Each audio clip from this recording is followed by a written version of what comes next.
சீக்கிரத்திலே அவர்களுக்கு நியாயம் செய்வார் என்று உங்களுக்கு சொல்லுகிறேன். ஆகிலும் மனுஷகுமாரன் வரும்போது பூமியிலே விசுவாசத்தை காண்பாரோ? இந்த நாளிலும் கூட தேவன் நம்மிடத்தில் எதிர்பார்க்கிற ஒரு முக்கியமான காரியத்தை நாம் தியானிக்க போகிறோம். அது என்னவென்றால் விசுவாசம். ஆண்டவராகிய இயேசு சீக்கிரமாய் வரப்போகிறார். நாம் அனைவரும் அதை விசுவாசிக்கிறோம். அவருடைய வருகையிலே ஆண்டவர் நம்மிடத்தில் தேடுகிற எதிர்பார்க்கிற ஒரு முக்கியமான காரியம் அது என்னவென்றால் விசுவாசம். இங்கே வசனம் சொல்லுகிறது, ஆகிலும் மனுஷகுமாரன் வரும்போது பூமியிலே விசுவாசத்தை காண்பாரோ? இந்த விசுவாசம் நம்முடைய வாழ்க்கையிலே முக்கியமான ஒரு காரியமாக இருக்கிறது. எப்படி இந்த உலகத்தில் வாழ்வதற்கு நமக்கு தேவை சுவாசமாய் இருக்கிறது. சுவாசம் உள்ள யாரும் கர்த்தரை துதிப்பதாக. இந்த உலகத்தில் வாழ தேவை சுவாசம். ஆனால் ஆண்டவருக்குள் நாம் வாழ்வதற்கு என்ன தேவை என்றால் சுவாசத்தை போல விசுவாசம். இந்த விசுவாசத்தை குறித்து இன்னொரு வசனத்தை நாம் வாசிக்கலாம். மத்தேயு எழுதின சுவிசேஷம், அதில் ஆண்டவர் பேதுருவை பார்த்து சொல்லுகிற ஒரு காரியம், நானும் உன் விசுவாசம் ஒளிந்து போகாதபடி உனக்காக நான் வேண்டிக் கொண்டேன். நம்மில் யாராவது ஒருவர் எபிரேயர் 11ஆம் அதிகாரம் 1ஆம் வசனத்தை இங்கே எடுத்து வைத்துக் கொள்ளுங்கள். இயேசு பேதுருவை பார்த்து சொல்லுகிறார், நான் உன் விசுவாசம் ஒளிந்து போகாதபடி உனக்காக நான் வேண்டிக் கொள்கிறேன். ஏன் இந்த விசுவாசத்துக்கு ஆண்டவர் ஏன் ஜெபிக்கிறார்? பேதுருவுக்காக ஜெபிக்கும் போது பேதுருவின் விசுவாசம் ஒளிந்து போகக்கூடாதுன்னு ஏன் ஜெபிக்கிறார் அப்படின்னா, விசுவாசம் இல்லாமல் தேவனிடத்தில் பிரியமாக இருப்பது கூடாத காரியம். ஆண்டவர் யாரிடத்தில் ரொம்ப பிரியமா இருக்கிறார்னா அவரை விசுவாசிக்கிற இடத்துல. இந்த எபிரேயர் 11:1 நாம் பார்க்கலாம். விசுவாசம் என்றால் என்ன அர்த்தம் என்று அங்கே சொல்லப்பட்டிருக்கிறது. விசுவாசமானது நம்பப்படுகிறவைகளின் உறுதியும் காணப்படாதவைகளின் நிச்சயமாயிருக்கிறது. அல்லேலூயா. பவுல் சீலா சிறையில அவங்க கைதிகளாய் சிறையில் அடைக்கப்பட்ட போது அவர்கள் நடுராத்திரிலே ஜெபம் பண்ணி துதிக்கிறார்கள். அப்பொழுது அந்த இடத்துல தேவனுடைய வல்லமை வெளிப்பட்டு கட்டுகள் அறுக்கப்பட்டு சிறை கதவுகள் திறக்கப்படும் போது அவர்களை டார்ச்சர் செய்த அந்த போர் சேவர்கள் தங்களுக்கு கேடுண்டாக்கி கொள்ளும்படி பட்டயத்தை கொண்டு தங்களை அவர்கள் குத்திக் கொள்ள முயற்சித்த போது பவுல் சொல்றார், நீங்கள் ஒன்றும் செய்ய வேண்டாம், உங்களுக்கு சேதம் உண்டாக்கி கொள்ள வேண்டாம், நாங்கள் இங்கே தான் இருக்கிறோம். அவங்க சொல்றாங்க, ஆண்டவரை ஏற்றுக்கொள்ள நாங்கள் என்ன செய்ய வேண்டும்?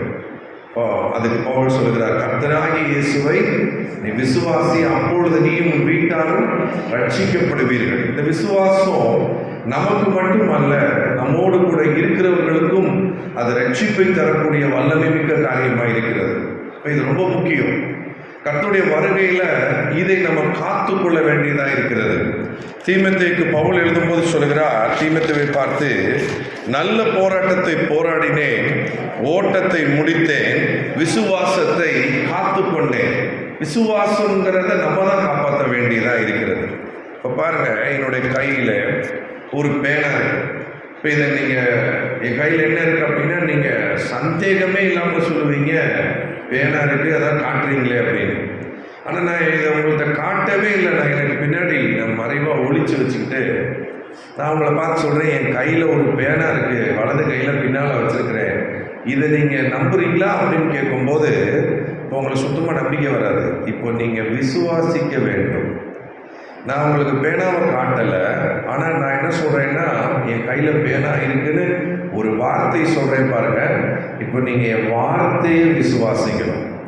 அப்போ நீங்கள் என் வார்த்தையை நம்புறீங்க. ஊழியக்கார் பொய் சொல்ல மாட்டார், அவர் கண்டிப்பாக கையில் பேனா தான் வச்சுருப்பாரு. அவர் சொல்கிற வார்த்தையை நம்ம நம்புவோம், விசுவாசிப்போன்னு. நான் காட்டாமல் காணாமல் நீங்கள் பார்க்காம என் வார்த்தையை நீங்கள் நம்புறீங்க அப்படின்னா என் வார்த்தையிலிருந்து இந்த பேனா வரும். அப்படி தானே? பேனா வச்சுருக்கீங்கன்னா உங்கள்கிட்ட எடுத்து காமிச்சிருவேன், நீங்கள் நம்புறீங்க அப்படின்னா.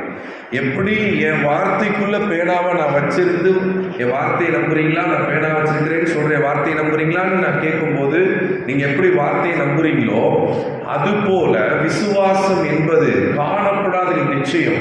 நம்ம கையில் இருக்கிற வேதத்துல ஒவ்வொரு வார்த்தைக்குள்ள ஆண்டவர் நமக்கு சுகத்தை வைத்திருக்கிறேன், நீ விசுவாசிக்கிறாயா?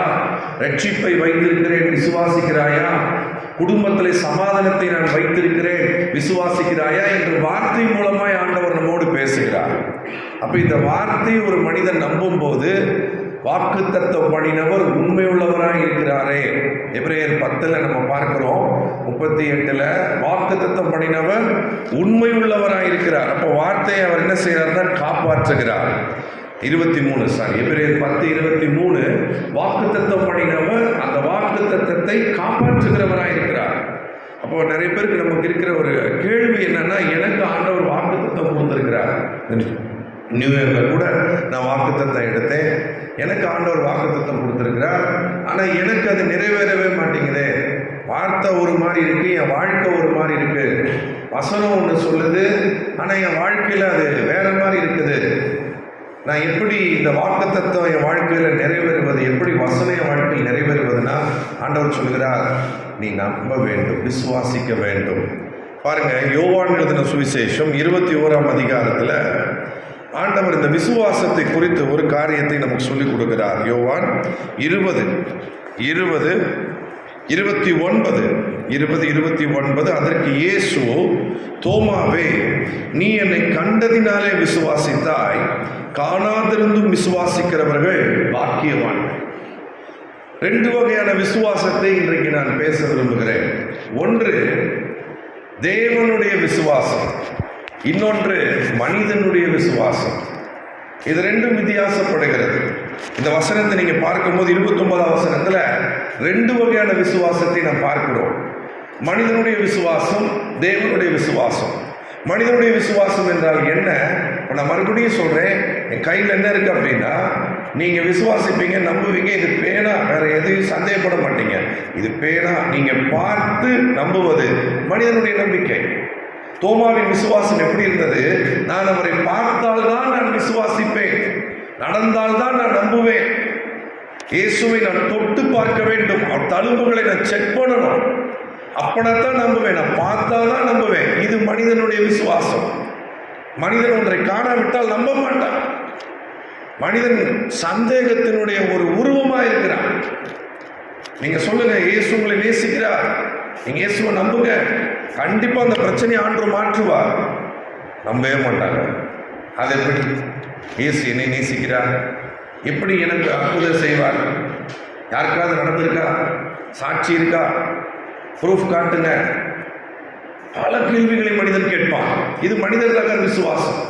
ஆனால் 2வது ஒரு லைன் இதில் சொல்றாரு பாருங்க, நீ கண்டதினாலே விசுவாசித்தாய், காணாதிருந்தும் விசுவாசிக்கிறவர்கள் பாக்கியவான்கள். இது தேவரக விசுவாசம். தேவனுடைய விசுவாசம் எப்படிப்பட்டது? பார்த்து நம்புகிறவர் அல்ல ஆண்டவர், பார்க்காமலே நம்புகிறவர். நான் உங்களுக்கு எளிமையாக சொல்லுகிறேன், ஒன்றை பார்த்து நம்பி பேசுவது மனிதனுடைய விசுவாசம். இந்த அருக்கு பேனா, இதை பார்க்கிறேன், இது பேனா அப்படின்னு நான் பேசுறேன் பாருங்க, பார்த்து பேசுறேன் பாருங்க, மனிதனுடைய விசுவாசம். ஆனா தேவனுடைய விசுவாசம் என்னன்னா, பேசி விட்டு பார்ப்பது, பேசி பின்பு பார்ப்பது. மனிதனுடையது எப்படின்னா, பார்த்து பின்பு பேசுவது, பார்த்து பேசுவது. ஆனா தேவனுடையது தலையிலா பேசி பார்ப்பது. ஆதியாகமம் 1ஆம் அதிகாரத்தை நீங்க எடுத்துக்கொள்ளுங்க. அங்கே ஆண்டவர் இந்த உலகத்துல ஒவ்வொரு காரியமாய் சிருஷ்டிக்கிறார். எப்படி சிருஷ்டிக்கிறார் பாருங்க. 2:3 நான் வாசிக்கிறேன். பூமியானது ஒழுங்கின்மையும் வெறுமையுமாய் இருந்தது, ஆழத்தின் மேல் இருள் இருந்தது, தேவ ஆவியானவர் ஜலத்தின் மேல் அசைவாடி கொண்டிருந்தார். தேவன் வெளிச்சம் உண்டாக கடவது என்றார், வெளிச்சம் உண்டாயிற்று. தேவனுடைய விசுவாசம் இங்க எப்படி இருக்கு பாருங்க. வெளிச்சமே இல்லை, ஆழத்துல இருள் இருக்கு. ஆனா இப்ப முதல் என்ன செய்யறாரு? பேசுகிறார். பேசின பின்பு வெளிச்சத்தை அவர் பார்க்கிறார், உண்டாக்கி பார்க்கிறார். அதுக்கப்புறம் என்ன சொல்றாரு? வெளிச்சம் நல்லது என்று தேவன் கண்டார். அப்ப மனிதன் எப்படின்னா, நான் ஒன்றை பார்த்தாதான் நம்புவேன், நான் பார்த்து பேசுவேன். இது மனிதன். தேவன் எப்படின்னா, நான் பேசிவிட்டு பார்ப்பேன். இயேசு எப்படி அற்புதம் செய்கிறார்? லாசருவே வெளியே வா அப்படிங்கிறார், பேசுறார். பேசின உடனே அங்க என்ன நடக்குது? அற்புதம் நடக்கிறது. பேசிவிட்டு லாசருவை பார்க்கிறார். அதே போல எவீர் என்ற ஜெபாலய தலைவன், அவனுடைய பிள்ளை மரண அவஸ்தைப்பட்டு மரித்து போனார். இயேசு என்ன சொல்கிறார்? தனித்தாகுமே சிறு பெண்ணை எழுந்திரு பேசுகிறார். பேசிவிட்டு அந்த பிள்ளை அற்புதத்தை சுகத்தை பெற்றுக்கொண்டதை பார்க்கிறார். அதே போல கடலிலே பிரயாணப்படுகிறார், கப்பலில் பிரயாணப்படுகிறார். பலத்த காற்றடிக்கிறது, கடல் கொந்தளிக்கிறது. அவர் சொல்கிறார், இறையாதே, அமைதியாயிரு. பேசுகிறார். பின்பு அங்கே ஒரு அமைதியை அவர் பார்க்கிறார்.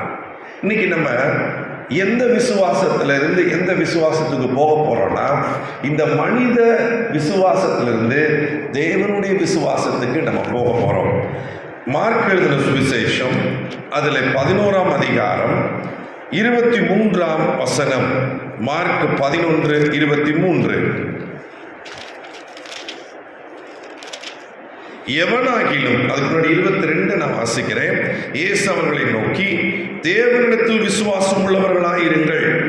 எவனாகிலும் இந்த மலையை பார்த்து நீ பெயர்ந்து சமுத்திரத்திலே தள்ளுண்டு போ என்று சொல்லி தான் சொன்னபடியே நடக்கும் என்று தன் இருதயத்தில் சந்தேகப்படாமல் விசுவாசித்தால் அவன் சொன்னபடியே ஆகும் என்று மெய்யாகவே உங்களுக்கு சொல்லுகிறேன். ஹல்லேலூயா. பாருங்க, இந்த சம்பவம், இந்த வசனத்துக்கு முன்னாடி ஒரு சம்பவம் இருக்கு. அந்த சம்பவத்துக்கு அப்புறம் தான் அந்த வசனத்தை அவர் சொல்றார். இப்போ முன்னாடி என்ன சம்பவம்னா, இயேசுவுக்கு பசி உண்டாயிற்று. பசி உண்டானதுனால அவர் என்ன செய்றார்? ஒரு அத்தி மரத்தை தூரத்திலே பார்க்கிறார். அந்த அத்தி மரத்துக்கிட்ட போறாரு. அதில் ஏதாகிலும் அத்திப்பழம் அகப்படுமா என்று தேடி பார்க்கிறார். ஒரு அத்திப்பழமும் இல்லை. காரணம், அது அத்திப்பழ காலமாய் இல்லை, சீசன் இல்லை. இப்போ அந்த அத்திப்பழத்தை பார்த்து அவர் சபிக்கிறார், பேசுகிறார். என்ன சொல்றார்? இனி ஒரு காலம் உன்னிடத்தில் ஒருவனும் அத்திப்பழத்தை புசிப்பதில்லை அப்படின்னு சபிக்கிறார். உடனே அந்த அத்தி மரம் என்ன ஆகுதுன்னா பட்டு போகுது. இந்த பட்டு போனதுக்கு அப்புறம் தான் சீசர்கள் வந்து ஆச்சரியப்பட்டு இயேசுவினிடத்துல சொல்றாங்க, ரபி, நீர் சபித்த இந்த அத்தி மரம் என்ன ஆயிடுச்சுன்னா பட்டு போய்விட்டது. பாருங்க, மத்தேயு 21ஆம் அதிகாரம் அதுல 19ஆம் வசனத்தில் இதே சம்பவம் இருக்கு.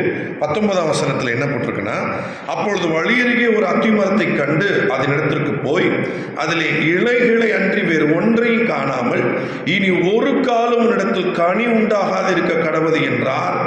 உடனே அத்தி மரம் பட்டு போயிற்று.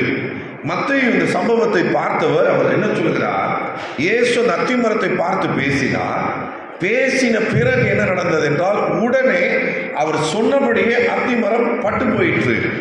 ஆனா உடனே என்று மத்தேயு சொல்கிறார். ஆனா மார்க் 11 பாருங்க, 20ஆம் வசனம், மறுநாள் காலையிலே அவர்கள் அவ்வழியாய் போகும்போது அந்த அத்தி மரம் வேரோடே பட்டு போயிருக்கிறதை கண்டார்கள். இங்க மார்க் என்ன சொல்றாருன்னா, மறுநாள் காலையில் அப்படின்னு சொல்றாரு. மத்தேயு உடனே பட்டு போயிட்டுன்னு சொல்றாரு. ரெண்டிலுமே ஒரு வித்தியாசத்தை நம்ம பார்க்கிறோம். இயேசு எப்பொழுதுமே பேசின உடனே காரியம் மாறிவிடும். எப்பத்தா திறக்கப்படுவாயாக சொன்னவனே காது திறந்துருச்சு. வாலிபனை எழுந்து உனக்கு சொல்லுகிறேன், பாடையில் இருந்த பையன் சொன்னான், பார்வையடைவாயாக அப்படின்னாரு. பரிதிமையை உடனே பார்வையடைந்தான். இயேசு பேசின உடனே அற்புதங்கள் நடந்தது. ஆனா இந்த அத்தி மரத்துல மட்டும் ஒரு வித்தியாசம் பார்க்கிறோம். மத்தேயு சொல்றார் உடனே பட்டு போயிற்று, மார்க் சொல்றார் மறுநாள் காலையில. அப்போ இயேசு அந்த அத்தி மரத்தோட பேசும்போது சீசர்கள் என்ன நினைத்திருப்பாங்க? கொஞ்சம் கற்பனை செஞ்சு பாருங்க. என்ன நினைச்சிருப்பாங்க? இயேசு இப்படித்தான் காற்றோட பேசுவாரு, கடலோட பேசுவாரு, இப்ப இந்த மரத்தோட பேசிட்டு இருக்கிறாரு. அதை யாரும் சட்டை பண்ணல, கவனிக்கல.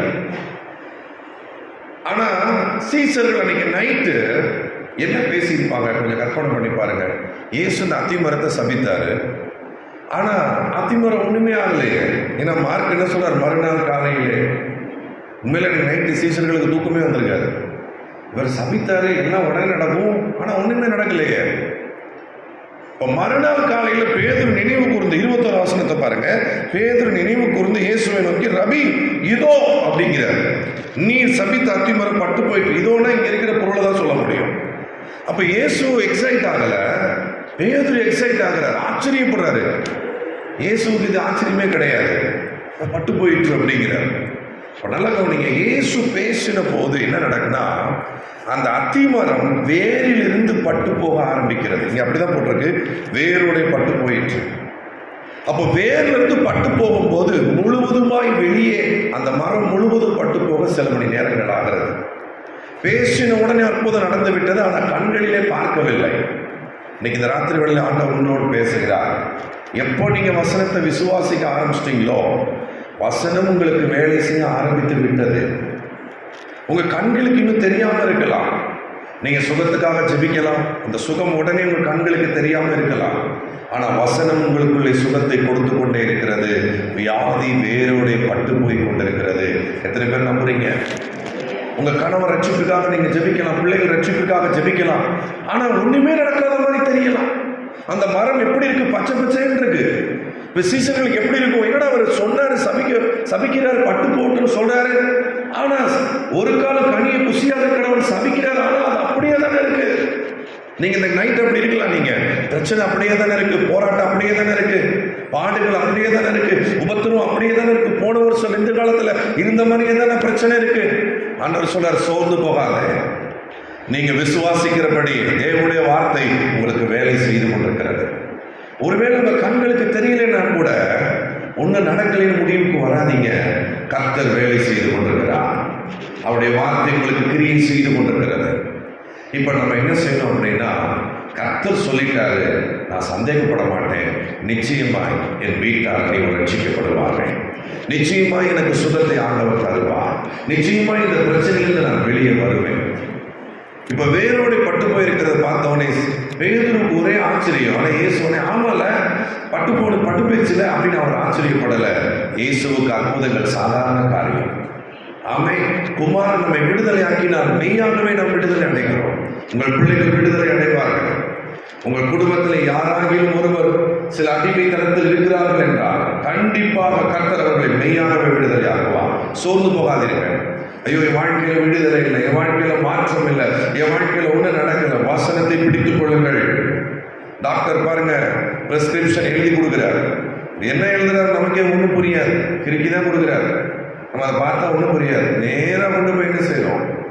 மெடிக்கல் ஸ்டோருக்கு ஓடுறோம், கொண்டு போய் கொடுக்குறோம், மாத்திரையை வாங்குறோம். அது பேரை கூட படிச்சு பார்க்கறதுல அட்டையை பின்பக்கம் பார்க்கறதே கிடையாது. இதான் மாத்திரை. விசுவாசத்தோட டக்குன்னு அதை சாப்பிட்றோம் பாருங்க. கர்த்தர் சொல்லுகிறார், எப்படி பிரிஸ்கிரிப்ஷனை வாங்கணும்னு மெடிக்கல் ஸ்டோருக்கு ஓடுறோமோ, இந்த பிரிஸ்கிரிப்ஷன், இந்த தேவனுடைய வார்த்தையை நீங்க வாங்கின உடனே ஜெபத்திற்கு நீங்க ஓடணும். அல்லேலூயா.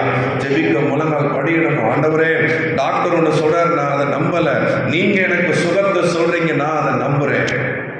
சூழ்நிலைகள் ஒவ்வொன்றும் ஒவ்வொரு விதமா மனுஷர்கள் எனக்கு பேசுறாங்க, மனுஷ வார்த்தைகளை நான் நம்பல, உங்க வார்த்தையை நான் நம்புறேன். அத்திமரம் பச்சையாகத்தான் இருக்கும், தேவனுடைய வார்த்தையை நம்புங்க. ஆமென். நீங்க சூழ்நிலையை பார்க்காதீங்க, இல்ல ஒண்ணு நடக்கலைங்கிற முடிவுக்கு வராதீங்க. இப்பதான் இயேசு என்ன சொல்றாரு? 22ஆம் வசனத்துல பேதுரு இப்படி சொல்றாரு, சீக்கிரமாய் பட்டு போயிட்டு அப்படின்னு சொன்ன உடனே இப்பதான் இயேசு சொல்றாரு, இயேசு அவர்களை நோக்கி மத்தேயு 11:22, தேவனிடத்தில் விசுவாசம் உள்ளவர்களாயிருங்கள். இது மூல பாஷையில் எப்படி போட்டிருக்குன்னா, தேவ விசுவாசம் உடையவர்களாயிருங்கள். கடவுளுக்குள்ள ஒரு விசுவாசம் இருக்கு, அந்த விசுவாசம் உள்ளவர்களாயிருங்கள். தேவ விசுவாசம் எப்படிப்பட்டது? சூழ்நிலையை பேசுவது அல்ல, சூழ்நிலைக்கு என்ன நடக்கணுமோ அதை பேசுவது. அதுக்கு அடுத்துதான் சொல்றாரு, நீங்கள் மலையை பார்த்து நீ பெயர்ந்து சமுத்திரத்தின் ஆழத்தில் தள்ளுண்டு போ. ஆண்டவர் என்ன சொல்றாரு அடுத்த வசனத்துல? மலைக்கு என்ன நடக்கணுமோ அதை பேசுங்கிறார். அதுதான் விசுவாசம். உங்கள் பிரச்சனைக்கு என்ன நடக்கணுமோ அதை பேசுங்க. எங்க ஊர்ல ஒரு சார், அவர் பேர் ஜெயபால், அவர் ரிட்டையர்டான அவர் ஹெச்எம். அந்த சார் எங்களுக்கு விசுவாசத்தை நிறைய கற்றுக் கொடுப்பார். அப்போ அவர் சொல்ல ஒரு காரியம் என்னன்னா, சார் தலைவலிக்குது அப்படின்னு சொன்னா அவர் எங்களுக்கு சொல்லிக் கொடுப்பார், என்னன்னா தலைவலியை பார்த்து பேசு அப்படின்பார். அப்போ எங்களுக்கு அது ஆச்சரியமா இருக்கும். அப்போல்லாம் நான் ஸ்கூல் படிச்சுட்டு இருந்தேன், +2 படிச்சுட்டு இருந்தேன். தலைவலியை பார்த்து பேசு அப்படின்பார். ஆனா நான் என்ன பண்ணுவேன்னா, தலைவலியை பத்தி தான் பேசிட்டு இருப்பேன். சார் தலையை தூக்கவே முடியல சார். இன்னொரு சார் உண்டு விருதுநகர்ல, LICல ரிட்டையர்ட் ஆனார், அவர் பேர் ஜோசப் சார். அவர் இப்ப இல்லை, அவரும் விசுவாசத்தை ரொம்ப எங்களுக்கு கற்றுக் கொடுப்பார். அவர் என்ன செய்வார், அவரோட வயிற்று வலின்னு, உண்மையிலே வயிற்றுல குத்திட்டாரு, நீ இயேசுவின் நாமத்துல வயிற்று வலியை போ அப்படின்னாரு. எனக்கு ஏற்கனவே வலின்னு நான் அவர்கிட்ட சொல்லிட்டு இருக்கிறேன். அவர் குத்துனதை பார்த்தா எனக்கு இன்னும் கூட கொஞ்சம் வலி கூடிருமோட்டு. அவர் சொல்றார், நான் குத்துனது வயிறு இல்லை, வயிற்ற வலியை குத்துறேன் அப்படின்னு. யாரும் அப்படி செஞ்சிடாதீங்க. பிள்ளைங்களுக்கு வீட்டில் யாருக்கும் வயிற்று வலின்னா, எவா வயிற்ற வலியை நான் குத்துறேன் பாருங்க, ஒரு குத்து வேண்டாம். அப்போ விசுவாசத்தில் அவங்க செயலில் கொண்டு வர்றாங்க பாருங்க. நம்ம விசுவாசம் இந்த பைபிள் பேப்பரில் தான் இருக்குது. சில பேருக்கு பார்த்தா கேலண்டரில் இருக்கும். அது 2024 கேலண்டர் வந்தவுடனே பிறந்தநாள் வசனத்தை பார்த்தவங்க சில பேர் உண்டு. அப்படி யாராவது இருக்கீங்களா? ஜாதகம் பார்க்குற மாதிரி கேலண்டர் வந்தவுடனே அந்த வருஷம் அவங்க பிறந்தநாளுக்கு என்ன வசனம் அப்படின்னு ஓடி போய் பார்ப்பாங்க, விரட்டி பார்ப்பாங்க. கல்யாண நாள் வசனம் அது பேப்பரில் தான் இருக்குது. யோசுவா 1ஆம் அதிகாரம் 7 பார்க்குறோம், இந்த நியாயப்பிரமாண புஸ்தகம் வாயை விட்டு பிரியாது இருப்பதாக. ஆனால் அநேகருக்கு ஸ்டிக்கரை விட்டு பிரியாமல், கேலண்டரை விட்டு பிரியாமல், அதுதான் இருக்குது. வால் பெயிண்டிங்கில் இருக்குது பிரியாமல். ஆனால் வசனம் என்ன சொல்லுது? இந்த வசனம் வாயை விட்டு பிரியாது இருப்பதா. அப்போ என்ன அர்த்தம்னா, வாயில் சொல்லிக்கிட்டே இருக்கும். இருதயத்தை நிறைவினால் வாய் பேசும். இந்த இருதயத்தில் என்ன இருக்கோ அதுதான் வரும். படித்த பிள்ளை என்ன படித்ததோ அதான் பேப்பரில் வரும். அப்படித்தானே? அப்போ இந்த இருதயத்தில் என்ன இருக்கு? டாக்டர் மெடிக்கல் ரிப்போர்ட் இருக்கக்கூடாது. மனுஷன் அவன் இதை சொன்னா இவன் இதை சொன்னா அது இருக்கக்கூடாது. சில பேர் பாருங்க, நமக்கு ஒரு லேசாக கால்வலி இருக்கும், கரெக்டாக ஒரு கால்வலிக்காரன் நம்மகிட்ட வருவான். அவங்க வந்து சொல்லுவாங்க, எனக்கு இப்படி தான் இருந்தது, நான் அந்த ஸ்கேனுக்கு போனேன், கேரளாவுக்கு போனேன், இங்கே போனேன், சுகமே ஆளுன்றுவாங்க. உடனே நமக்கு என்ன அது இருதயத்துக்குள்ளே போயிடும் அந்த வார்த்தைகள். அப்போ நம்ம நைட்டு தூங்குவோமா? தூங்கவே மாட்டோம். இந்த பொம்பளை சொன்னிச்சு, இந்த ஆள் சொன்னானே, ஒருவேளை நமக்கு அப்படித்தான் இருக்கும், கேரளா வேணா போய் பார்க்கலாமா? அப்போ நம்மளுக்கும் ஒன்றும் இல்லாமல் போயிடுமோ? இப்போ இந்த இருதயத்தின் நிறைவினால வாய் என்ன செய்யுது? பேசுது. வாயை விட்டு பிரிய மாட்டேங்க அந்த வார்த்தை. விளாம்பட்டியில் வந்து நாளைக்கு மழை பெய்ய போகுது அப்படின்னு ஒருத்தர் வாயை திறந்து நியூஸ் சேனலில் சொல்லிட்டான்னு வச்சுக்கோங்க, அது என்ன ஆகுது? நம்ம இருதயத்துக்குள்ள அந்த வார்த்தை போகுது. இப்போ டிவி ஆஃப் பண்ணிட்டு வெளியே வரும்போது என்ன சொல்கிறோம்? வாயிலிருந்து அது வருது. டிவி நியூஸ் பார்த்தீங்களா, நாளைக்கு மழையா டிவியில் சொன்னா. அப்போ பாருங்க, இருதயத்திலேருந்து வாயில வருது, வாயிலேருந்து வர்றது இருதயத்துக்கு போகுது. இது ஒரு சைக்கிள், இது ஒரு சுழற்சி. இது எப்படி மூச்சு நமக்கு போயிட்டு வந்துகிட்டு இருக்கோ அதே மாதிரி தான் வார்த்தைங்கிறது உள்ள வரும் இருதயத்துக்குள்ள, அடுத்து இருதயத்து நிறைவினால வாயிலிருந்து வெளியே வரும். இது சுழந்து கொண்டே இருக்கிறது. அப்போ அந்த சாரிகள் சொல்லி கொடுத்தா, தலைவலியை பார்த்து பேசு. நான் உண்மையிலே செஞ்சேன். இயேசுவின் நாமத்தினால தலைவலியே, நீ எப்படி உள்ள வந்தையோ அப்படி வெளியே போ இயேசுவின் நாமத்தினால. இப்ப என்ன நடந்திருக்கும்? நீங்க எல்லாரும் பார்க்கறத பார்த்தா சரி, நீங்க விசுவாசிக்கிறபடிதான் நீங்க பார்க்குற மாதிரி தான். ஏன்னா சின்ன தலைவலி போயிடுச்சு. ஏன்னா தலைவலி பெருசு இல்லை, உலகத்தில் இருக்கிறவனிலும் நம்மில் இருக்கிற இயேசு பெரியவர். 1 யோவான் 4:4 அப்படி சொல்லுது. ஸோ நம்ம முட்டு வலியோ குறுக்கு வலியோ வயிற்று வலியோ பெருசு கிடையாது. அதை விட பெரியவர் ஒருத்தர் நமக்குள்ள இருக்கிறார், இயேசு பெரியவர். அப்போ நம்ம பெரிய ஆளை பற்றி தான் பேசணும். ஹல்லேலூயா. யார் பெரியவர்? அவரை பற்றி தான் பேசணும். நமக்கு தலைவலி பிரச்சனையா இருக்கு, இந்த வலி பிரச்சனை, இந்த போராட்டம், அதை பேசக்கூடாது. நீங்க அதை பேச பேச நீங்க மலையை பற்றி பேசுகிறீர்கள். ஆண்டவர் சொன்னார், நீ மலையை பார்த்தேன்னா மலையை பற்றி பேசாத, மலைக்கு என்ன நடக்கணுமோ அதை பேசு. ஆமென். இன்னைக்கு நான் பேச போறேன் உங்களோட சேர்ந்து. உங்க மலை என்ன? நம்ம பிரச்சனை தாங்க நம்ம மலை. இந்த மலை வந்து பேசும். மலை பேசுமா? நீ ஆச்சரியமா என்னை பார்த்து கேட்கலாம், மலை பேசுமா? மலை பேசும். என்ன தெரியுமா பேசும்? நீ பேர்க்க போறியா? நான் யார் தெரியுமா? நான் அவங்க அப்பாவை பார்த்துருக்கிறேன். ஒரு மலை உருவாக எத்தனை வருஷம்? 40 வருஷம்னு நினைக்கிறேன். ஒரு கேள்விப்பட்டேன், ஒருத்தவங்க சொன்னாங்க 40 years 50 years அப்படியே வருது. அதனால அது சொல்லுவோம், உங்கள் அப்பாவை பார்த்துருக்கிறேன், உங்கள் அப்பாவாலேயே எனக்கு பேர்க்க முடியல. இது ஹெரிடிட்டி பிரச்சனை. டாக்டர் சொல்கிறாங்கல்ல, தலைமுறை பிரச்சனை. இன்னைக்கு ஒரு தம்பி முகமதி, ஒரு தம்பி ஃபோன் பண்ணார், பேசும்போது சொன்னார், முதுகில் பிரச்சனையா, இது எலும்பு கொஞ்சம் விலகி இருக்காங்க. அதை போய் டாக்டர்கிட்ட கேட்கும்போது, மதுரையில் ஒரு பெரிய டாக்டர் மீனாட்சி மிஷனில் அவங்க சொன்னாங்களா, இது வந்து தலைமுறை பிரச்சனை, உங்கள் அப்பா உங்கள் தாத்தா இவங்களுக்கு வர்றது அப்படியே உங்களுக்கு வந்திருக்கு, ஃபேமிலி ட்ரீ அப்படின்னாங்களாம். நமக்கு ஃபேமிலி ட்ரீ யாரு? இயேசு. நம்புறவங்க மட்டும் ஒரு அலையிலையா சொல்லுங்க. இயேசுவுக்கு சுகர் இருந்தால் நமக்கு இருக்கும், இயேசுவுக்கு ப்ரெஷர் இருந்தால் நமக்கு இருக்கும். நான் வித்தியாசமாக பேசுகிறேன்னா? கரெக்டாக தான் பேசுகிறேன்னா? இயேசுவுக்கு சாபம் இருந்தால் நமக்கு இருக்கும். இயேசுவை வச்சு பார்க்குறவங்க தான் கிறிஸ்தவர்கள். அவன் நான் அந்த கண்ணாடி வழியாக அவங்கள பார்க்குறேன்.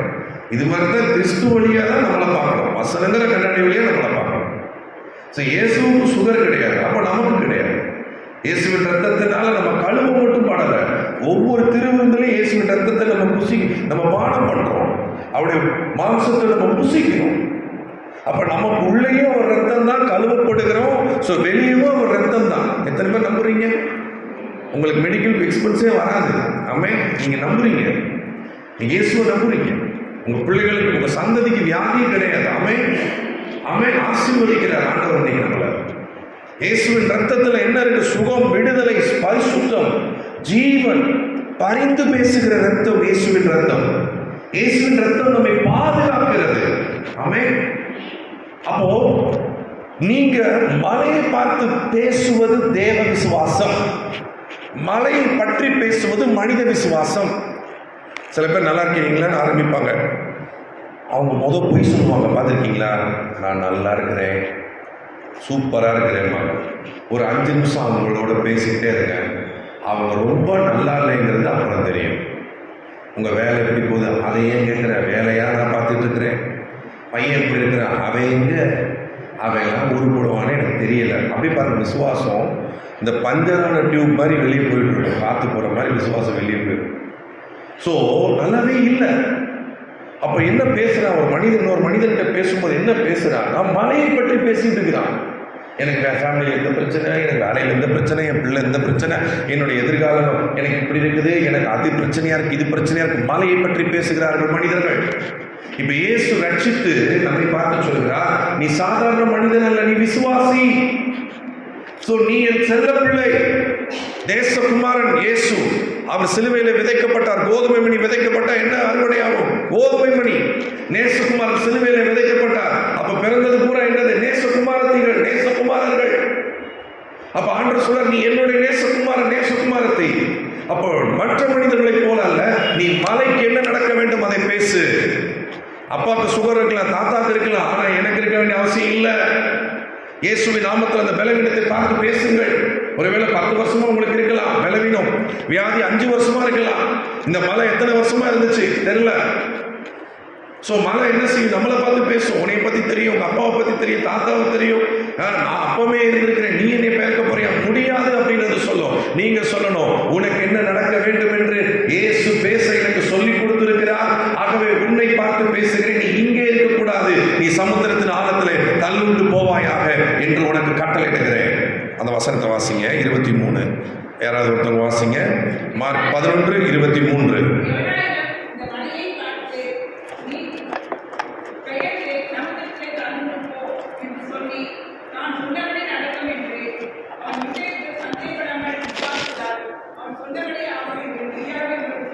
ஹல்லேலூயா.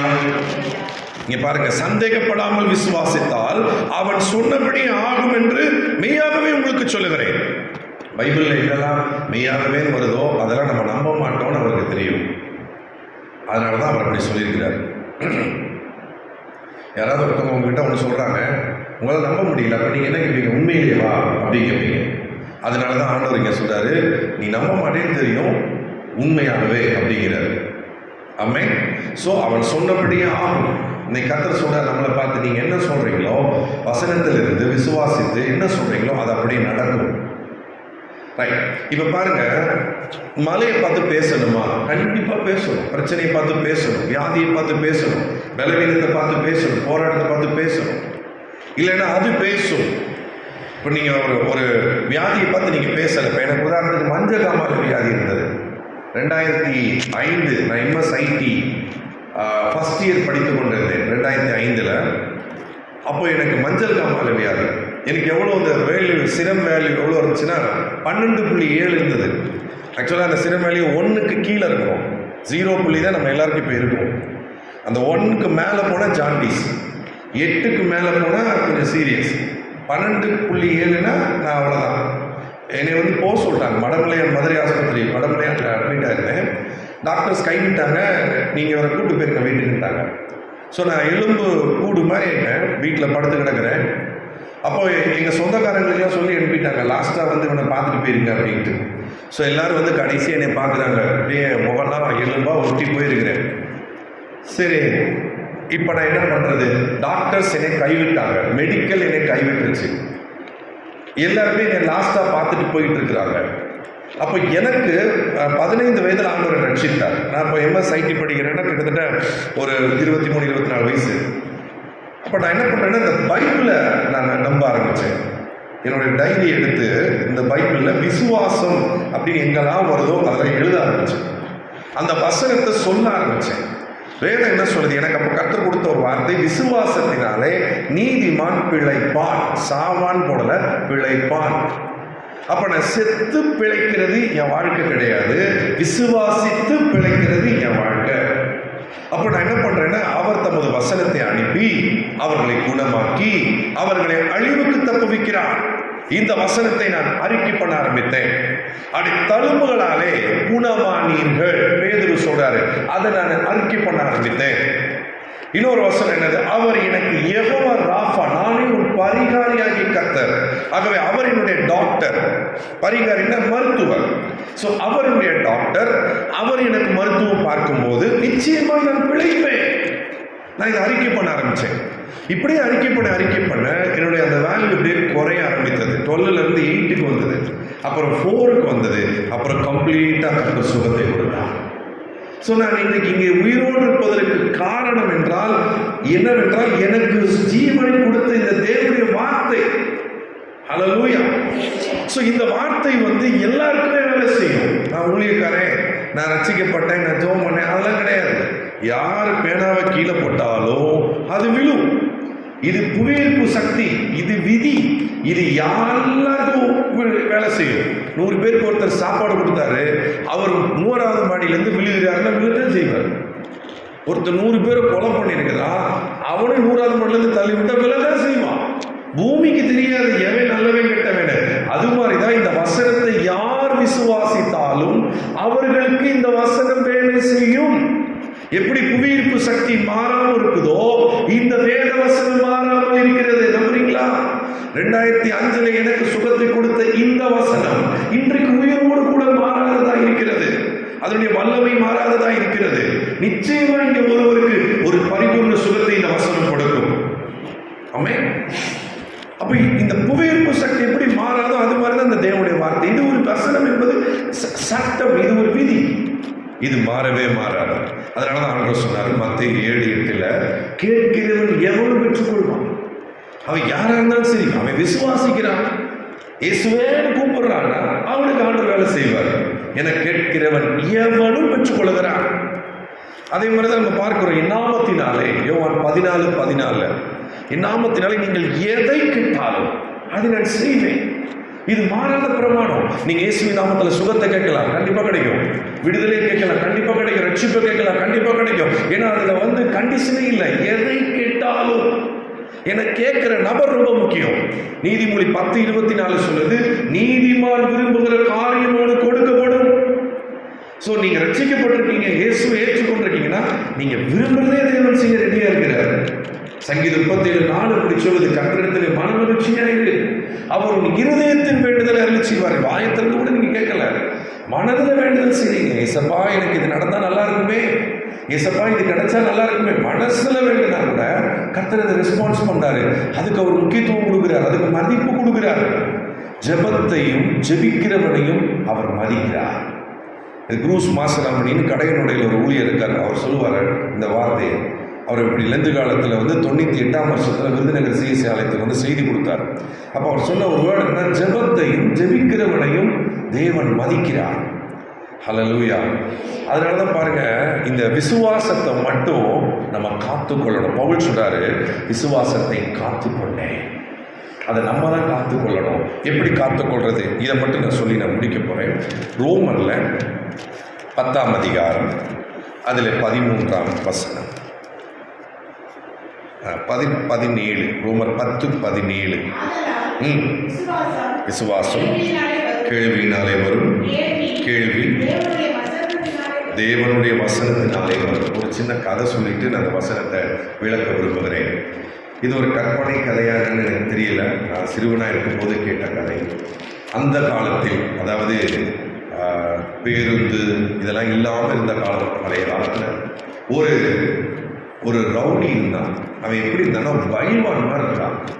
அவன் ஊருக்குள்ளே வந்துட்டான், சந்தைக்குள்ளே மார்க்கெட்டுக்குள்ளே வந்துட்டான்னா எல்லாம் ஓடிடுவாங்க. ஏன்னா ஒரு அடி அடித்தா அவன் செத்தே போயிடுவாங்க. அதனால் அவன் வந்தான்னா எல்லாம் ஓடிடுவாங்க, எல்லாத்தையும் கொள்ளையடிச்சிட்டு போயிடுவான். அப்போ அந்த ஊரில் எல்லாம் பஞ்சாயத்து தலைவர்கள்லாம் ஒன்று சேர்ந்து ஒரு முடிவு பண்ணாங்க. என்னென்னா, இந்த ரவுடியை எப்படியாவது கொன்றுணும். இவன் என்ன செய்கிறான்னா நம்மளை வாழ விட மாட்டேங்கிறான். இவனை கொலை செய்கிறவனுக்கு ஒரு பரிசு நான் கொடுப்போம் அப்படின்னு சொல்லி உச்சகட்டமாக அந்த காலத்தில் 1 லட்ச ரூபா பரிசுட்டாங்க. அப்போது எல்லாம் பார்க்குறாங்க, யாருமே நாங்கள் வரமாட்டோம்ட்டாங்க. 1 லட்சம் எங்களுக்கு கிடைக்காது. அது ரெண்டாவது. இன்னொன்று என்ன, இவனை போய் எப்படி கொல்ல முடியும், நாங்கள் தான் சாகணும்னு சொல்லி ஒரு ஊரில் இருக்கிற ஆம்பளை கூட முன்னாடி வரல. அப்போ ஒரே ஒரு ஒல்லியாக எலும்பும் தோளுமா இருக்கிற ஒரு மனுஷன் அவன் சொல்கிறான், நான் இவனை கொன்றுறேன், எனக்கு நீங்கள் 2 வாரம் டைம் கொடுங்க அப்படின்னு. உடனே அந்த பஞ்சாயத்தில் சொல்கிறாங்க, என்ன நீ விளையாடுறியா, நாங்கள் எவ்வளோ சீரியஸாக பேசிகிட்டு இருக்கிறோம், ஆளை பார்த்தா எலும்பு தோளுமா இருக்கு, போடா நீங்கள், நாங்களே உன்னை அடித்து கொண்டுறோம். அவன் சொல்கிறான், 1 லட்சத்தை மட்டும் எனக்கு காட்டுங்க, 2 வாரத்தில் நான் அவனை கொண்டுறேன் அப்படின்னு. சரி, 1 லட்சம் காமிச்சிட்டாங்க. உடனே ஊருக்கே கேவலம், ஒரு ஒல்லிப்பாச்சானை இப்போ எல்லாம் ஊரே நம்புகிற அளவுக்கு ஆகிப்போச்சு. சரி பரவாயில்ல, இப்போ என்ன செய்யறான்னு பார்ப்போம். அந்த பைல்வான் எங்கே இருக்கிறான்னா, ஊருக்கு வெளியே ஒரு சின்ன குன்று இருக்குது. அந்த குன்று மேலே ஒரு குடிசை, அந்த குடிசையில் வைக்கலாம். அவன் வீட்டுக்கு யாருமே போக மாட்டான். இப்போ இந்த ஒல்லிப்பாச்சான் என்ன பண்ணுறான், அந்த ஒல்லியான மனுஷன் போயிட்டான் அவன் வீட்டுக்கு. போய் அனே அப்படிங்கிறான். அவன் வெளியே அருவாளை தூக்கிட்டு இப்படி கோலியாக்கு மாதிரி நிற்கிறான். நான் சொல்கிறேன், அனே உங்களை யாரும் பார்க்க வர மாட்டாங்க, நீங்கள் நீ வெட்டுறதெல்லாம் இருக்கட்டும், உங்களுக்கு ஒரு நல்லது சொல்கிறதுக்காக வந்திருக்கிறேன். ஊரில் இருக்கிறவங்களெல்லாம் அதை சொல்ல பயந்துட்டு இருக்காங்க, நான் சொல்லிடுறேன், நீங்கள் என்னை கொன்றுங்க. என்னடா அண்ணே, உங்கள் வலது காலில் ஒரு பிரச்சனை இருக்குன்னே, முந்தி சிங்கம் மாதிரி நடந்துக்கிட்டு இருந்தீங்க, இப்போ உங்கள் நடையே மாறிடுச்சு. இதை ஊரில் ஒருத்தரும் சொல்லாமல் எல்லாம் சந்தோஷப்பட்டுட்டு இருக்கிறாங்க. ஆனால் உங்களுக்கு வைத்தியம் பார்க்கணுன்னே சொல்கிறதுக்காக தான் இப்போ நீங்கள் என்னென்னாலும் பண்ணுங்க. அவன் அறுவாலை கீழே போட்டான். கீழே போட்டுட்டு லெஃப்ட் ரைட்டு 2 சைடு நடக்கிறான். இவன் சந்தோஷப்படுறான், இந்த ஒல்லியாக இருக்கிறவன். இப்போ நடந்துட்டு சொல்கிறேன், என்ன தம்பி சொல்கிறேன் அப்படின்னு கொஞ்சம் சவுண்டு இறங்குது. சொல்கிறேன், கால் பிரச்சனை இருக்குது, மருத்துவம் பார்க்க முடியுமா, இல்லைன்னா உங்களுக்கு மருந்து இருக்குது, நான் கொண்டு வரவா. டே, நீ என் மேலே ரொம்ப நம்பிக்கை வச்சு என்ன நல்லா இருக்கும்னு நினச்சி சொல்லிக்கிற, மருந்தை நீனே கொண்டு வாடா அப்படின்னு. அடுத்த நாள் இவன் மருந்து கொண்டு போகிறான். என்னது, ஒரு எண்ணெய். அந்த எண்ணெயை கொண்டு போய் அவன் காலில் அப்படி உட்காருங்க, காலை மட்டும் தூக்கி வைங்கன்னு சொல்லி தடவுறான். தடவும் போது அவன் கொஞ்சம் அப்படி சாயிறான். அண்ணே, இந்த எண்ணெய் தைக்கும் போது சாயக்கூடாது, அப்படியே இருக்குன்னு சொல்லிட்டு, என்னன்னே நீங்கள் உட்கார்ந்துருக்கிறதே ஒரு மாதிரி இருக்கு அப்படிங்கிறான்.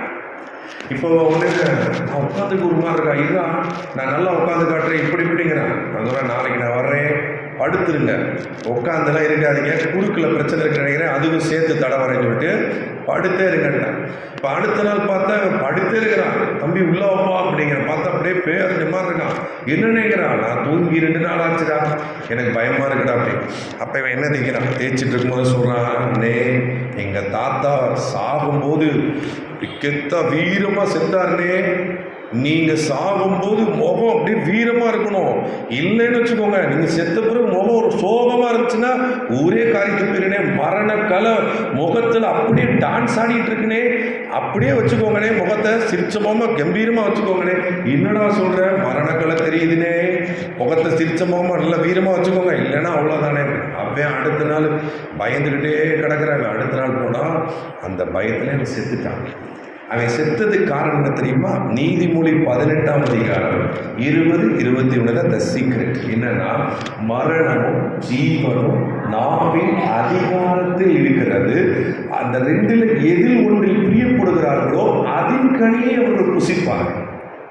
அப்போ விசுவாச கேள்வியினால் என்ன அர்த்தம்னா, நீங்க எதை காதினால் கேட்கிறீர்கள் என்பதுதான் உங்களுடைய நம்பிக்கை. ஸோ உலகத்தில் 2மே சப்ளை ஆகிட்டு இருக்கு. மரணமும் பேசுகிறாங்க, ஜீவனும் பேசுகிறாங்க. மரணம் எங்கே பேசுகிறாங்க, எந்த ஆச்சரியமாக பார்க்கக்கூடாது. நீங்கள் பிரேக்கிங் நியூஸ் வீட்டில் டிவி நியூஸ் போடுங்க, ஃபுல்லாக மரணம் தான். அது கொரோனாவில் அன்னைக்கு எப்படி சொல்கிறது, அது பண்டிகை சீசன் மாதிரி கொரோனா டைம்லலாம் ஃபுல்லாக சாவு நியூஸ் தான். இத்தனை பேர் செத்தா. ஸோ உலகம் மரணத்தை கொடுத்துக்கிட்டே தான் இருக்குது. ஒருத்தர் நீங்கள் ரசிக்கப்பட்டிருக்காரோ ரசிக்கப்படலையோ பேசுறதை கவனிக்கலேன். மரணமா ஜீவனான 2 நிமிஷம் தான் கண்டுபிடிச்சது. அவங்க பேசுறதே தெரிஞ்சிடும். அப்போ இந்த பைவான் எப்படி செத்தான் அப்படின்னா, அவனை அடிச்சு கொள்ளல, பாய்சன்லாம் கொடுக்கல, பேசியே கொண்டாச்சு. மரணத்தை பேசின உடனே மரணம் வந்துருச்சு. உதாரணத்துக்கு நீங்க வீட்டில் போய் செஞ்சு பாருங்க. முடிக்க போறேன், இப்படி கையை இப்படி லாக் போட்டுக்கோங்க. இந்த மாதிரி லாக் இழுங்க, இழுத்தா வரக்கூடாது, லாக் போட்டுக்கோங்க. போட்டுட்டு நான் பலவான் இழுத்துக்கிட்டே இருங்களேன். இந்த கை ஸ்ட்ராங் ஆகிட்டே இருக்கும். நான் பலவான், ஐம் ஸ்ட்ராங் சொல்லிட்டே இருங்க. கை ஸ்ட்ராங் ஆகிட்டே இருக்கும், வரவே வராது. இரும்பு மாதிரி, செயின் மாதிரி ஆகிடும். அப்புறம் கையை எடுத்து இப்படி சொட போட்டு பாருங்க, பயங்கர சவுண்டாக இருக்கும். அவ்வளோ ஸ்ட்ரென்த் இந்த விரல் வந்துடும். அதே இது மறுபடியும் இப்படி வச்சுட்டு நான் பலவீனமானவன், நான் ராசி இல்லாதவன், எனக்கெல்லாம் ஒன்றும் நடக்காது, என் வாழ்க்கை இப்படி போயிட்டு இருக்குன்னு இப்படி இழுங்களேன், வந்துடும். நீங்க பலப்படுத்தும் வார்த்தையை பேசுனீங்கன்னா பலன் வருது.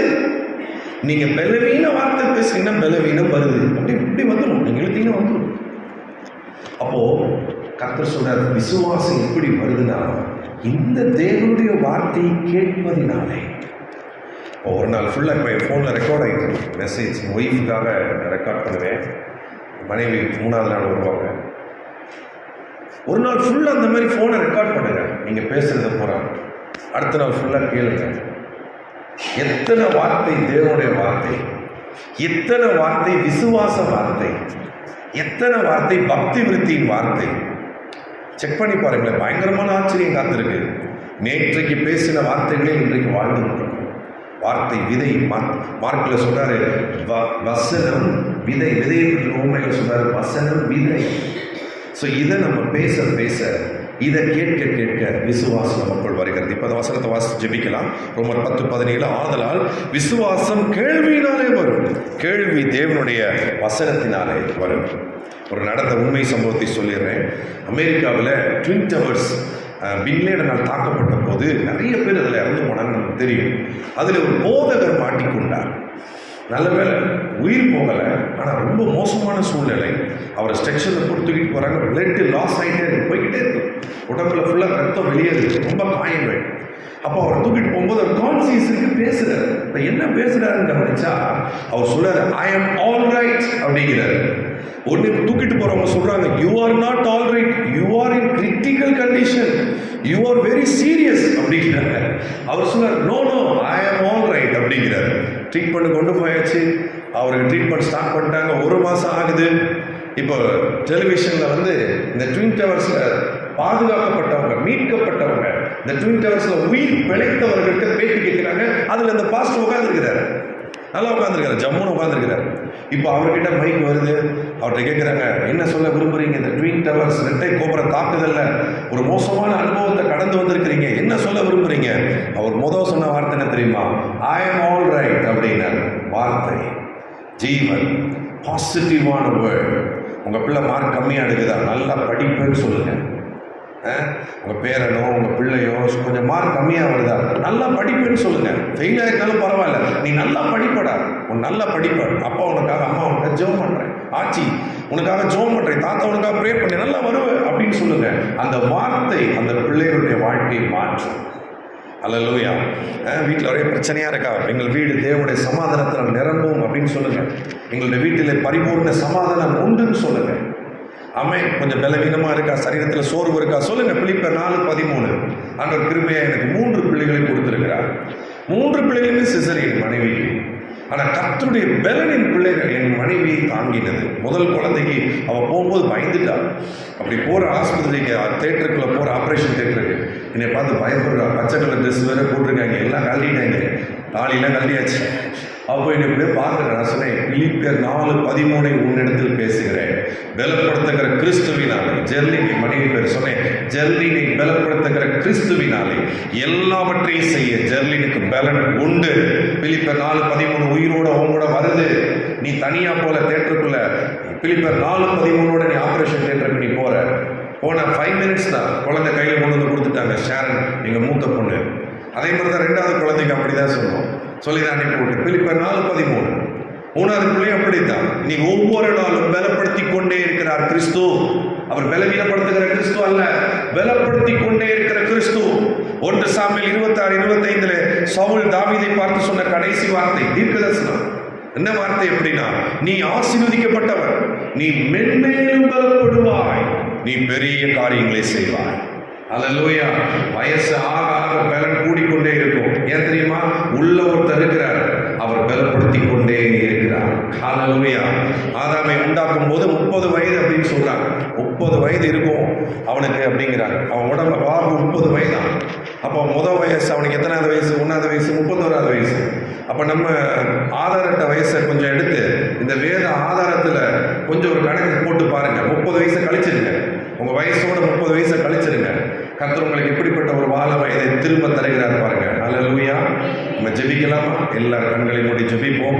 இன்னைக்கு ஆண்டவர் ஒரே ஒரு காரியத்தை சொல்கிறார். என்னவென்றால், ஆகிலும் மனுஷகுமாரன் வரும்பொழுது பூமியில விசுவாசத்தை காண்பார். இந்த விசுவாசத்தை எப்படி நாம் பெற்றுக்கொள்வது? தியானித்தோம். அவருடைய வார்த்தையை கேட்பதினால், அவருடைய வசனத்தை நாம் தினந்தோறும் வாசிப்பதினால், அதை நாம் காது கொடுத்து கேட்பதினால், அதை இருதயத்தில் தியானிப்பதினால், அதை பேசுவதினால் என்று தியானித்தோம். இரண்டாவது, விசுவாசத்தினால் நாம் என்ன செய்ய வேண்டும்? மலைகளை மேற்க வேண்டும். இந்த உலகம் ஒரு நெகட்டிவ், இந்த உலகம் முழுவதும் பொல்லாப்புக்குள் கிடக்கிறது. உலகத்துல எல்லாமே நெகட்டிவான காரியங்கள். அப்ப ஆண்டவர் சொன்னாரு, இந்த உலகத்துல உன்னை நான் வெளிச்சமாய் வைத்திருக்கிறேன், நீ இருளை துரத்தும் வெளிச்சம். எப்படி இருளை நான் துரத்துவது? எப்படி நெகட்டிவா நான் துரத்துவது? எப்படி வியாதி பிரச்சனை போராட்டத்தை நான் ஜெயிப்பது? என் வசனத்தை நீ பேசு என்று சொல்லுகிறார். என் வசனத்தை நீ பேசு. மூன்றாவதாக, இந்த விசுவாசத்தை எப்படி நான் காத்துக்கொள்வது? தேவ விசுவாசம்.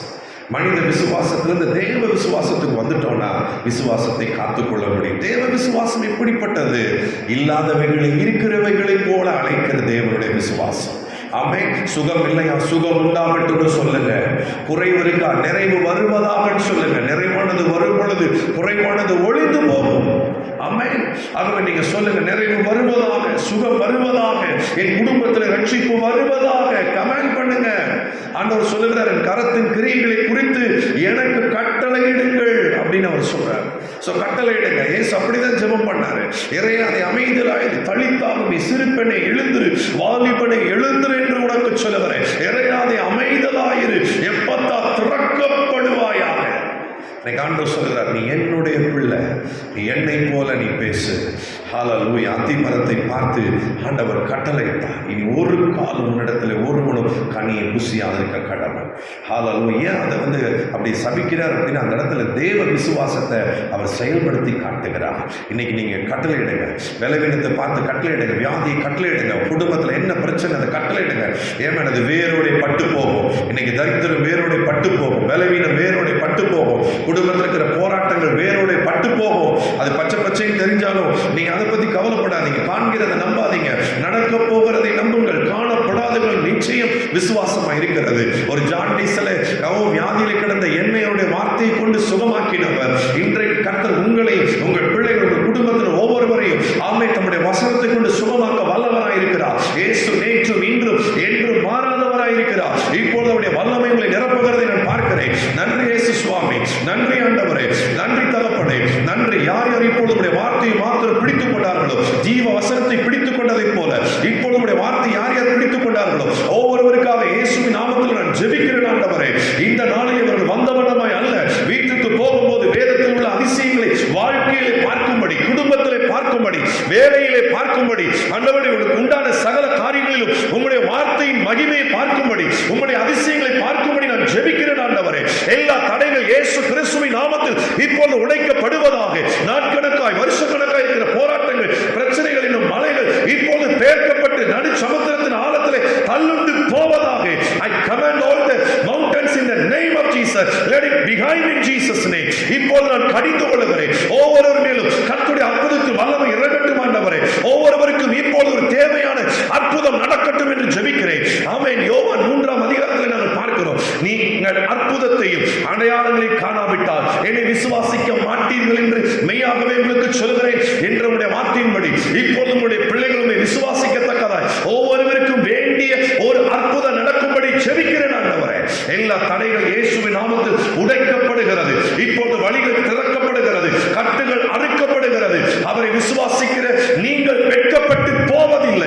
அவரை விசுவாசிக்கிற நீதிமான்கள் பிழைப்பார்கள். இப்பொழுது அவருடைய வல்லமை ஒவ்வொருவரையும் தொடுகிறதற்காய் நன்றி செலுத்துகிறேன். Thank you holy spirit of God. வெளியே சொல்ல முடியாத பிரச்சனைகளோடு, வெளியே சொல்ல முடியாத வேதனைகளோடு, உள்ளத்தில் விசாரத்தோடு ஜெபிக்கிற ஒவ்வொருவருடைய இருதயத்தை பார்க்கிற தேவன் இப்பொழுது அவருடைய இருதயங்கள் அதிசயப்பட்டு பூரிக்கத்தக்கதாய் துக்கம் சந்தோஷமாய் மாறும் என்ற நம்முடைய வாக்கு தத்துவத்தின்படி எல்லா துக்கங்கள் முடிந்து போவதாக ஒவ்வொரு வாழ்க்கையிலும் மகிழ்ச்சி இந்த வெள்ளிக்கிழமையிலே பிறக்கட்டும் என்று ஜெபிக்கிறேனப்பா. விசுவாசத்தினால் உண்டாகும் மாற்றம், விசுவாசத்தினால் உண்டாகும் சமாதானம், விசுவாசத்தினால் உண்டாகும் ரட்சிப்பு, விசுவாசத்தினால் உண்டாகும் சுகம், விசுவாசத்தினால் உண்டாகும் இயற்கைக்கு அப்பாற்பட்ட காரியங்கள் ஒவ்வொருவருக்கும் தனித்தனியே பேர் பேராய் நடக்கட்டும் என்று கட்டளையிடுகிறேன் ஆண்டவரே. ஒவ்வொரு வாழ்க்கையிலும் இயற்கைக்கு அப்பாற்பட்ட அற்புதங்கள் நடக்கட்டும் ஆண்டவரே. காரணம், இந்த உலகம் உம்மை ஏற்றுக்கொள்ள வேண்டும். இந்த உலகத்தில் இருக்கிற மக்கள் தேவனுடைய மகத்துவத்தையும் அதிசயங்களையும் எங்கள் வாழ்க்கையிலே பார்க்க வேண்டும். ஆகவே இன்றைக்கு உடைய பிள்ளைகள் வாழ்க்கையிலே அப்படிப்பட்ட அற்புதங்கள் நடப்பதாக என்று ஜெபிக்கிறேன். ஒவ்வொருவருடைய பிள்ளைகளுக்காக ஜெபிக்கிறேன், பேர பிள்ளைகளுக்காக ஜெபிக்கிறேன், வயோதிபர்களுக்காக ஜெபிக்கிறேன். ஓ ஹல்லேலூயா. மனதிலே ஒரு வெற்றிடத்தை நான் உணர்கிறேன். இப்போ இந்த வெற்றிடம் தேவ சமாதானத்தினால் நிரப்பப்படட்டும் ஆண்டவரே. உம்முடைய வேதத்தை நேசிக்கிறவர்களுக்கு மிகுந்த சமாதானம் உண்டு. அந்த மிகுந்த சமாதானம் ஒவ்வொரு இருதயங்களை இப்பொழுது பரிபூர்ணமாய் நிரப்பட்டும் என்று சொல்லி நான் ஜெபிக்கிறேன் ஆண்டவரே. நன்றி ராஜா. தொடர்ந்து விசுவாசத்தை துவக்கிறவரும் அதை முடிக்கிறவருமாய் இருக்கிற இயேசு கிறிஸ்துவை நோக்கி எங்களுக்கு நியமித்திருக்கிற பாதையிலே நாங்கள் பொறுமையோட ஓடுவதற்கு எங்களை தாழ்த்தி அர்ப்பணிக்கிறோம் ஆண்டவரே. தொடர்ந்து எங்கள் விசுவாசம் ஆண்டவரை ஒளிந்து போகாதபடி, இந்த விசுவாசம் நாளுக்கு நாள் வர்த்திக்க பண்ணப்படும்படி. ஆமென். அன்றைக்கு சீசர்கள் சொன்னார்கள், எங்கள் விசுவாசத்தை வர்த்திக்க பண்ணும் என்று. நாங்களும் அப்படியே ஜெபிக்கிறோம். இந்த விசுவாசம் கடுகு விதையளவு இருந்தால் கூட ஒவ்வொரு நாளும் இது பெருகட்டும் வளரட்டும் என்று சொல்லி நாங்கள் ஜெபிக்கிறோம். அவிசுவாசியாய் இல்லாதபடி விசுவாசியாய் வாழும்படி எங்களை அர்ப்பணிக்கிறோம். தொடர்ந்து எங்கள் திருச்சபை ஊழியங்களை, அருமை போதகர் குடும்பங்களை, ஆண்டவரே விசுவாசகர் ஆண்டவரே குடும்பங்கள் ஒவ்வொருவரையும், அருமையான கமிட்டி மெம்பர்ஸ் ஒவ்வொருவரையும் குடும்பங்களை பேர் பேராய் கர்த்தர் ஆசீர்வதிப்பீராக. இயேசு கிறிஸ்துவின் நல்ல நாமத்தில் ஜெபிக்கிறோம் நல்ல பிதாவே. ஆமென், ஆமென், ஆமென்.